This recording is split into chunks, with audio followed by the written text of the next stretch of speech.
like it, I could be wrong, I felt like that went longer into the season this year. Lasted a bit longer, but yeah, we were able to harvest some Bladderwrack, and that's a really good medicinal seaweed. So it's one of those seaweeds that, it's not like the black or red ribbon where you can eat handfuls of it at a time. You'd probably eat a lot less of it than some of the other seaweeds at one time. And what was that called again? Bladderwrack, or a common name is popweed. Bladderwrack, okay, yes.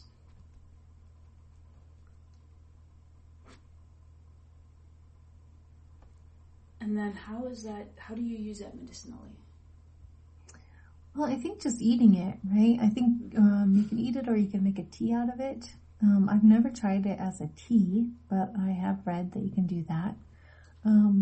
We just dry it and, you can snack on it, or my favorite way of preparing it was, has a jelly-like substance in the inside. And when you cook with it, it's really rich. We used it one time under the skin of a whole chicken that we baked, and it almost acted like a butter around the chicken. It was really good. Wow. We'll be right there for dinner. Right? Come on over. But it's just interesting because, like, when you experiment with the different seaweeds or the different plants, that's something that I kind of learned just through experimenting that with Bladderwrack, when you cook with it, you use a whole lot less. You almost treat it like a fat, like a butter. Whereas some of the other seaweeds you would treat as a vegetable, right? Like a whole lot more to your dish. It's really palatable and delicious. And whereas some of the stronger seaweeds like that Bladderwrack, you would use a whole lot less. And then what are some of the medicinal qualities of the Bladderwrack? I know it's good for thyroid functions. So if you have any thyroid issues, a lot of people homeopathically would use that. The amounts, I'm not sure. But I know that's one thing that it's supposed to have been really good for.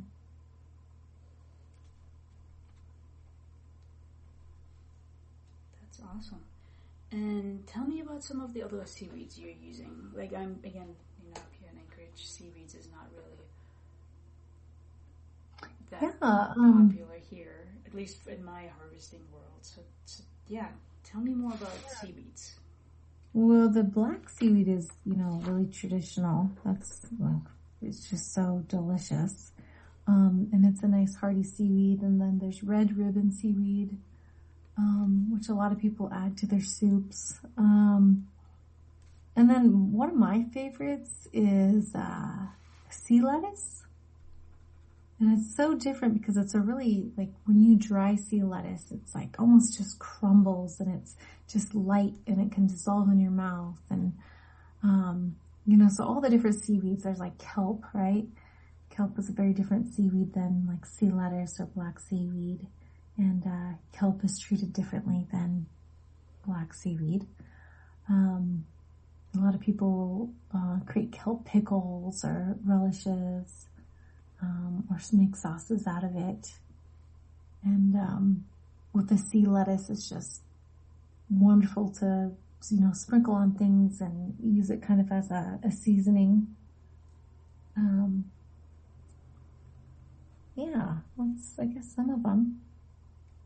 Is there a time of the year when you like to harvest seaweeds? Well, typically it's springtime. Mm-hmm. Early spring is when you can go harvest, and it just depends on the length and if it's ready to be cut.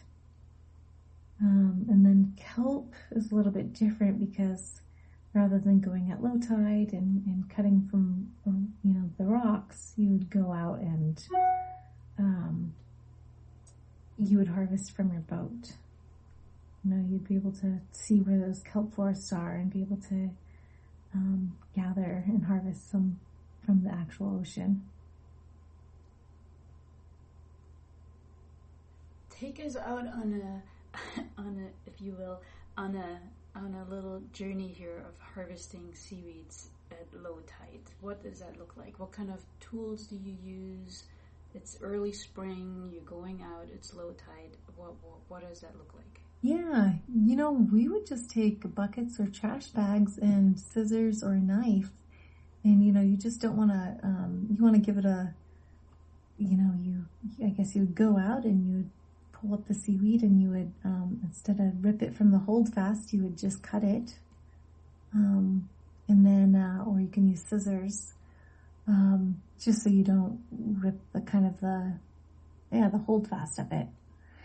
And same thing with like, Bladderwrack. If you go, low tide and harvest Bladderwrack, you would cut some of the fronds and, again, being mindful, not picking all of the seaweed in that patch, but taking a little bit from each and kind of moving on so you don't, deplete, the harvest.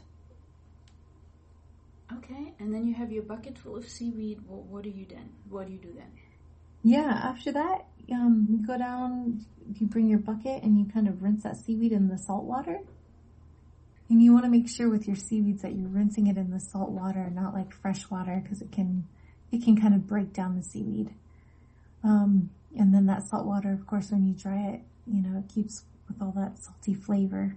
And, you just want to rinse off any, little shells or little bugs that are in the seaweed. And you do that right with the ocean water on the beach? Yeah. Okay. Yeah. Yep, you just wash it in buckets and then take it home and dry it. Amazing. That's awesome. That's such a great resource to have available. Yeah, very lucky. And are there any concerns about just pollution of the oceans and how that might affect your seaweed harvests and products? Yeah, for sure. It's something I think about. I mean, I was out gathering some seaweed just for my for our garden the other day, and you're just getting seaweed that's washed up. It's nothing that you're harvesting fresh for your garden. But there was some trash that I saw in there, and I thought, oh man, wouldn't that be kind of a shame to scoop this up and you're planting your garden and you find a plastic fork or a mask or something gross, So right. It definitely is a concern. And then when you dry your seaweed, you just store it in... How do you store it? Store it in like plastic Ziploc bags in a dark spot, or sometimes I use jars. A big jar, and I just keep it in it's like any other dried food. You just want to store it in a cool, dark spot. And how long does it last? Well, probably. Yeah, sorry. Depends who's in your house and eating your food. Yeah, I realized I didn't ask that right. How long does it stay fresh or remain edible? Probably about a year. You can probably get 2 years out of it as long as it really stays dry. I don't know if you've seen those little stay dry packs that kind of absorb humidity or absorb. Oh yeah, the silica packs or. Yeah, you can stick some of those in with your seaweed, and it'll help it last longer. Oh, that's a great idea. Yeah. But yeah, I think it starts losing its flavor after a year. With most things, the fresher it is, the better it is. Right. Is there anything that you harvest during the winter?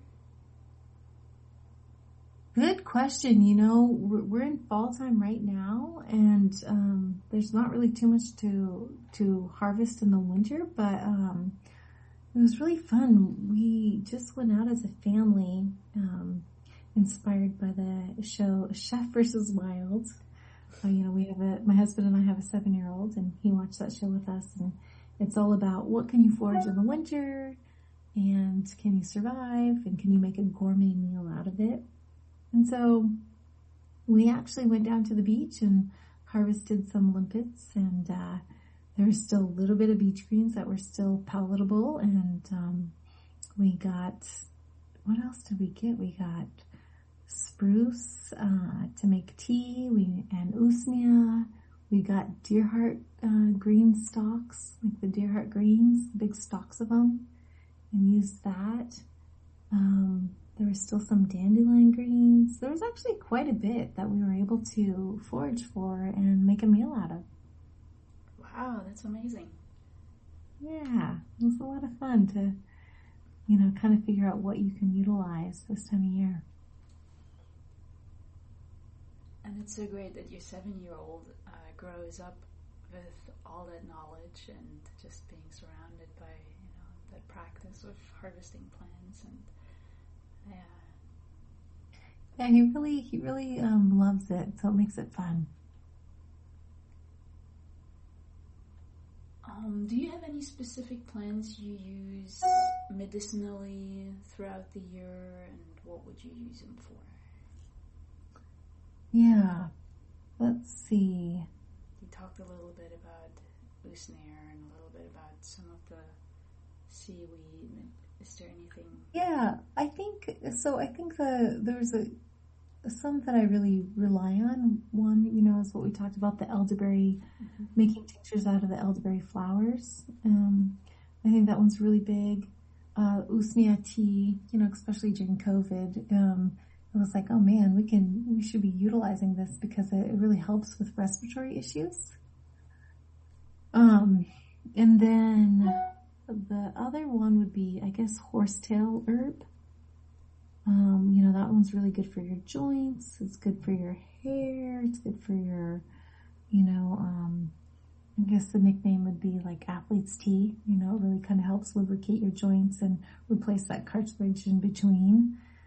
And so that's a really easy plant to identify and to make a tea out of, and just to incorporate, whether it's tea or soup, into your meals or your lifestyle, I guess. How do you harvest horsetail, and when, and how do you process it? Yeah, so there's a couple of different. So some people believe that you should harvest it early, just like most spring herbs. But then another theory is that you harvest it later in the season, which would be late summer, when it's really rich in silica. So when it's really really full. And so I've done it both ways, and I typically prefer it when it's later in the season. I just pick it, or I dry it really well. Like, you want to make sure if you're doing anything for teas that you dry it really well, or use it immediately when it's fresh. So typically what I do is dry it really well, and then I'll make a big pot of horsetail tea, and I will flavor it with some honey and some lemon, and then I'll pour it over ice and make an iced tea. And it's really similar to like a nice refreshing green tea when you drink it. That sounds delicious. Pretty good. Yeah. Yeah. Also, coming back to the discussion on berries, how do you preserve your berries? I'm a big fan of freezing them. Okay. Growing up, we canned them, we pretty much canned all of our salmonberries. I also make jams and syrups and jellies. But when I'm kind of in a pinch, especially for time, I just wash them, I freeze them, and then I incorporate them into our meals.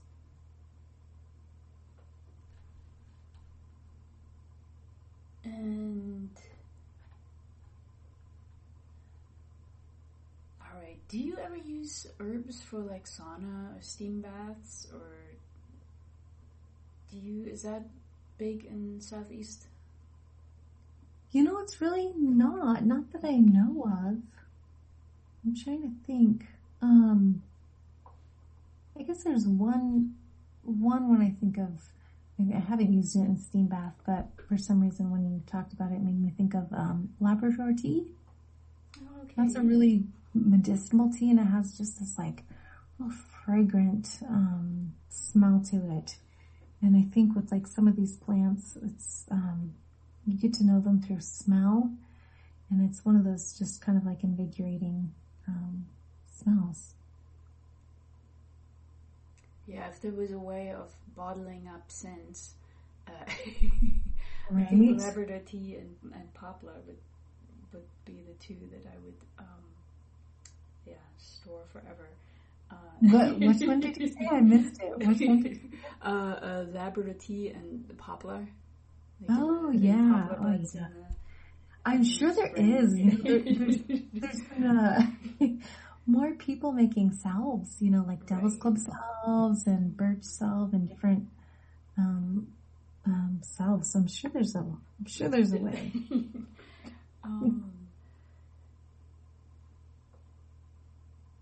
Labrador tea. Yeah, I was reminded of. In Southeast, you have all these big spruce trees. Do you do anything with those?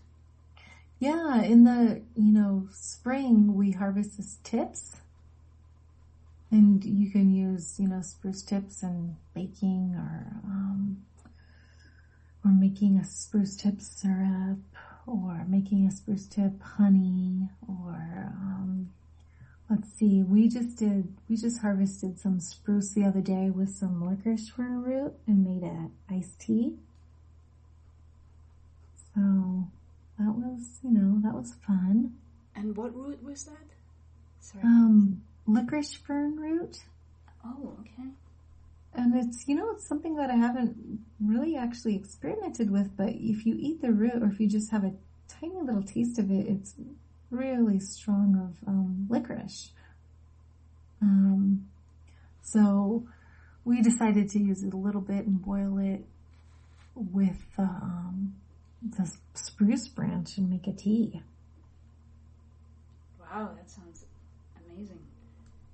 Yeah, and speaking of saunas, I did hear that, so during the pandemic, we had read like spruce kind of wards off a lot of the germs and the bacteria, but people back in the day would burn the spruce branches.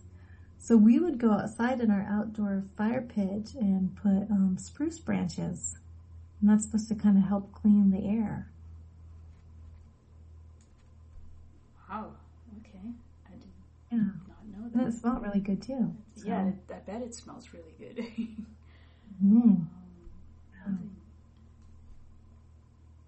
I guess people have burned the pitch to keep bugs away and use it as fire starters and yeah. I guess we said keep bugs away. Yarrow is another medicinal plant. I believe that helps.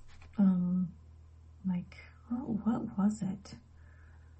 You can smell it, keeps bugs away. So typically when we're walking around outside, we'll grab a little piece of the yarrow and tuck it behind our ears. We'll, kind of break it up so the oils come out and you can smell it. And that's another really good smelling plant that's very distinct. And it's supposed to keep bugs away. Well, that's a better alternative than deed, I guess. Right?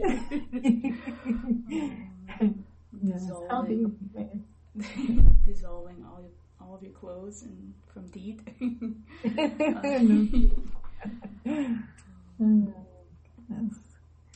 All right. Do you have any other plans that come to mind that you would like to share with us today? Man, there's so many different plants. I think that's the thing is like when it comes to plant, let your curiosity take you. Just be mindful of the ones that are poisonous. I think it's good to really understand your poisonous plants first, or maybe not first, but before you start harvesting other plants, because then you're aware of which ones you should steer clear of. Experimenting is good, but if you're experimenting with a poisonous plant, not so good. And then also, what I've learned about plants in Alaska, or at least here, is that plants typically have different times where they can be harvested for food, different time they can be harvested for medicine, and another time that you probably don't want to harvest them. And so knowing that the more you get to know a plant, the more you understand the best time it is to harvest it, when it's most palatable, when it's the most beneficial to be used for medicine. And that's just something that will come with utilizing the plant and really learning about it. And that is specific for each plant, or are there some broad general principles across the board that you've noticed? I feel like it's kind of just broad across the board. Like if you're learning about a plant, there's typically going to be a time that you can harvest it and another time that you should not harvest it, because it will either one not taste good, or it's gonna upset your stomach, or there's different plants have different benefits, I guess. Yeah, and seasonally, I think their qualities change. Right. Yeah, absolutely. I guess one example that comes to mind is nettle. I think I hear that you're not supposed to harvest nettle for internal use once it starts flowering. Yeah, you can still use it for other external purposes. Right. Yeah. And I think too, one misconception I hear a lot is, that plant's poisonous, where it's, maybe the plant's not poisonous, but it's just about harvesting it correctly. Like there's wild Indian celery that you can harvest, but if you don't peel the outer layer, it can, irritate your skin. Or like elderberries, people are like, oh, they're poisonous. Elderberries, they're not poisonous. However, their seeds can be, toxic, so you want to make sure your seeds are not in your syrup. So it's not just about knowing if those plants are edible, but it's also how to properly harvest them. Oh, that is a really good point. Yeah. Certain aspects of a plant might be poisonous, but it doesn't mean the whole plant is poisonous. Or at a certain time of the year, it might be poisonous or toxic, but not the right. Yeah. Yeah, it's just like fiddleheads, right? Like people harvest ferns or fiddleheads, and if you cook them and break down the enzymes properly, it's a very delicious side dish or addition to your meal. But if you don't cook them properly, it can leave you with a bad stomachache. So just learning those things. Yeah, and you can learn those things from books and from elders or teachers who have been using plants for a long time, or experience. Yes. Yeah. Absolutely. Yeah, spending time with plants. And I like your approach of picking one or two plants a year and exploring and developing your relationship with that one plant throughout the year. Yeah, and then it doesn't seem so overwhelming, because like if you look at like living in the rainforest, there's so many different plants. Right. And if you're trying to learn it all, it can be really overwhelming. So just trying to focus on one or two and taking your time with it, I think is beneficial. Did you have a plant this year? Gosh, this year was a whole different ballgame. Let me see. The one thing that I experimented a little bit more with this year was Bladderwrack. And so just eating it raw, tasting it raw, trying it different ways, just seeing how I liked it. And believe it or not, I was really surprised on really how nutty and good it was eating it raw. I don't know why. That was odd to me, but that was really good. And then we tried it one way this year with we used a coconut sugar, and we made almost like a caramel sauce over it and dried it that way, and it was so good. Wow. We did another one with like a jerk seasoning, and yeah, my son wanted to just keep eating. He was just grabbing them and eating them. And I'm like, okay, just a little bit because, it's a more potent of a plant. But it was really good. Oh, it sounds amazing. And it was, the funny thing is, it was kind of one of my least favorite seaweeds. And so I thought, okay, let me try to experiment a little bit with this and see. And sometimes I think with plants, you either try it one way, which is one traditional way or one way that you've learned, and you stop there. But what we try to do with Forest Fresh is like really push the envelope on what can you do with it, really experiment with it, because then you can really kind of see, how delicious is it? Is it palatable? Is it, how do you want to best prepare it?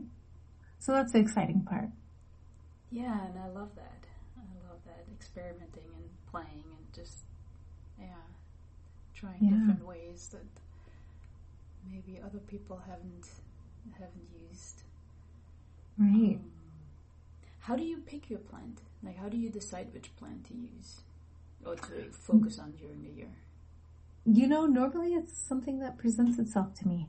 Like if all of a sudden I'm noticing this plant. Or, I've overlooked this plant, or this, what was it last year? I was trying to learn. I didn't really learn that much about it or experiment much, but I'm still really curious about it, which is the witch's butter, or the jelly fungus. We kept seeing it, my son and I kept seeing it everywhere when we'd go outside for a walk. And just learning that it's really medicinable and it shrinks, tumors with the studies that they found. And just learning, those things are really intriguing. So it's typically a plant that I've overlooked or I didn't notice, and all of a sudden it's appearing everywhere, or it's on my mind, and I just kind of go where my curiosity takes me.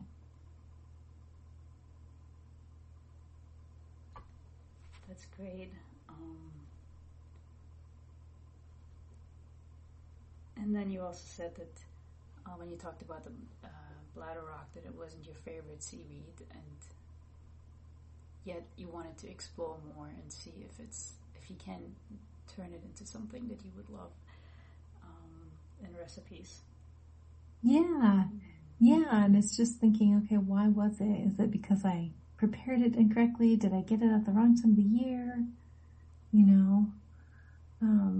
Just all those little things to be mindful of. Yeah, that's so great. Okay, is there anything else that you would like to talk about? Anything that you would like to share? Any advice, suggestions, recommendations for the listeners? I guess check out forestfreshalaska.com. That's our blog. Let us know what you're interested in. I try to ask people that follow us from time to time, like, what do you want to learn more about? And then we try to present that in a way that is how you can harvest this plant. This is how you can properly prepare it and make a delicious meal with it. So if you're interested at all, just, shoot me a message and I'll help with the research. Oh, that's wonderful. I hope you're going to get a lot of inquiries. Me too. So much fun. Questions. Yeah. And speaking of the future generations, what is your one hope for the people and for your children and their children? Yeah, I guess when it comes to plants and food security in Alaska, my one wish would be that we become very confident in our food production and harvesting, and that we'd be more reliant on our own communities rather than outside sources. Wonderful. That's amazing. Okay, well, thank you so much for your time, Mary. I really appreciate having you and interviewing you and hearing from you. And we'll be checking out your blog. Yeah, thank you so much. Thanks for having me on here. And it was a lot of fun. I love talking about plants and and especially the medicinal and edible aspects of them. So thank you. Thanks for including me. Thanks.